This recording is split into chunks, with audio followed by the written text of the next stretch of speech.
The poor farmer's treasure. In a small, peaceful village surrounded by green hills, there lived a poor farmer named Ramu. Ramu owned a tiny patch of land and a skinny old ox named Bola. Every day, Ramu worked from sunrise to sunset, tilling the soil and planting seeds, hoping for a good harvest. But no matter how hard he worked, the rains would either come too early or too late, and his crops would fail. One year, after a terrible drought, Ramu had nothing left.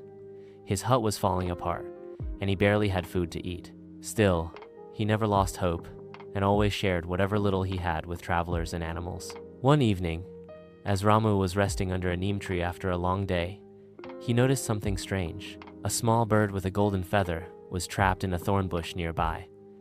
It fluttered its wings helplessly. Without thinking twice, Ramu gently freed the bird, cleaned its wounds, and gave it a few grains of rice. The next morning, when Ramu woke up, he found a surprise waiting for him. A tiny pouch filled with gold coins on his doorstep. Confused, he looked around but found no one. Every day after that, the pouch would be refilled with gold coins. Ramu's neighbors soon noticed that he was repairing his hut, buying seeds, and feeding the poor. They became curious, and some even jealous. One greedy neighbor, Gopal, decided to spy on Ramu. One night, he saw a golden feathered bird fly to Ramu's house and leave the pouch. Determined to catch the bird for himself, Gopal set a trap near Ramu's house. The next night, the bird got caught, but instead of gold, Gopal found that the bird's feathers turned gray, and it stopped visiting the village forever. Ramu was sad, not because the gold stopped coming, but because he missed his little friend.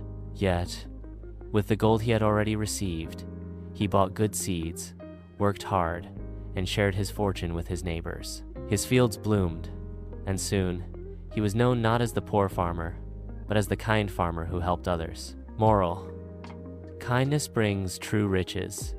Greed only leads to loss.